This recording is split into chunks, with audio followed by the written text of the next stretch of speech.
અને એ મહાત્મ્યની કથામાં ભગવાન વ્યાસનારાયણે મંગલાચરણ કર્યું. મંગલાચરણમાં ભગવાન કૃષ્ણને વંદન કર્યા કે જેનું સ્વરૂપ સારું છે.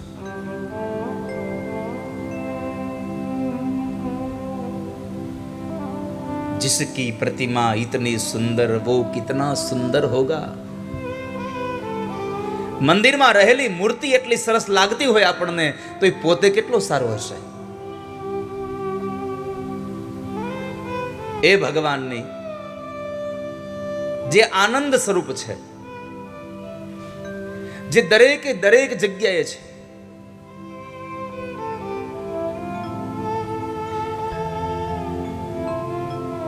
આપણે સંસારમાં બાહ્ય જગ્યાઓમાં ભગવાનને શોધવા માટે નીકળ્યા છીએ.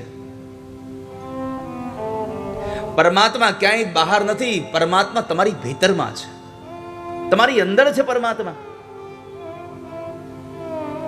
પરમાત્માને આનંદ સ્વરૂપ કહ્યા છે કારણ કે પરમાત્માને હાડકા, માંસ, રુધિર કાંઈ હોતું જ નથી. પરમાત્મા તો આનંદ સ્વરૂપ છે, આનંદ ઘન છે.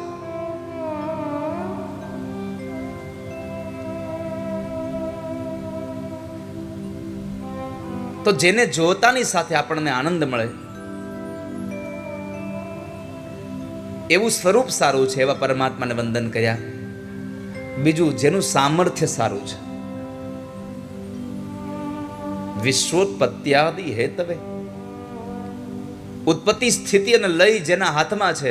આ સંસારનું સર્જન પણ કરે, સંસારનું પાલન પણ કરે, અને સમય આવે તો સંસારનો નાશ પણ જે કરે છે, એવું જેનું સામર્થ્ય છે, એવા ભગવાન અમે તમને પ્રણામ કરીએ છીએ, અમે તમને વંદન કરીએ છીએ. આનંદ સ્વરૂપ, સામર્થ્ય વાળા એને જ વંદન કરીએ એટલું નહીં. પ્રભુ, તમારો સ્વભાવ સારો છે એટલે તમને વંદન કરીએ. તાપત્રય વિનાશાય, આ સંસારના જીવાત્માઓના તાપ અને સંતાપને જે હરી લે છે, આધિ વ્યાધિન ઉપાધિમાંથી જે મુક્ત કરે છે, એવા પરમાત્મા તાપત્રય વિનાશાય શ્રી કૃષ્ણાય વયમ નમઃ. ભગવાન, અમે તમને એકને નહીં, રાધા સહિત તમને વંદન કરીએ છીએ.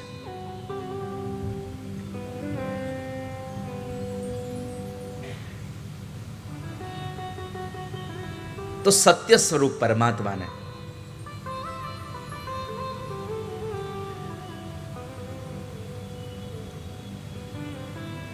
જે સત સ્વરૂપ પરમાત્મા છે, એને પ્રણામ કરીએ.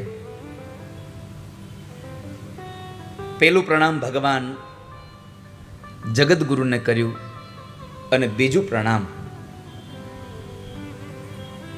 સદગુરુને કર્યું છે.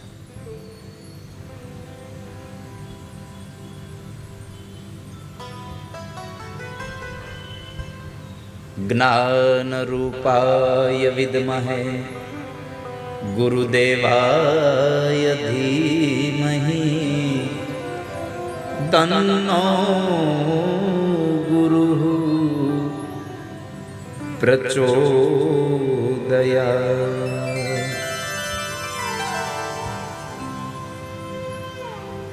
જ્ઞાન રૂપાય વિદ્મહે ગુરુદેવાય ધીમહિ તન્નો ગુરુ પ્રચોદયાત. જે જ્ઞાનની મૂર્તિ છે, જ્ઞાનનો અગાધ સમુદ્ર છે, એ પરમાત્માને અમે પ્રણામ કરીએ છીએ. એ સદગુરુને અમે પ્રણામ કરીએ.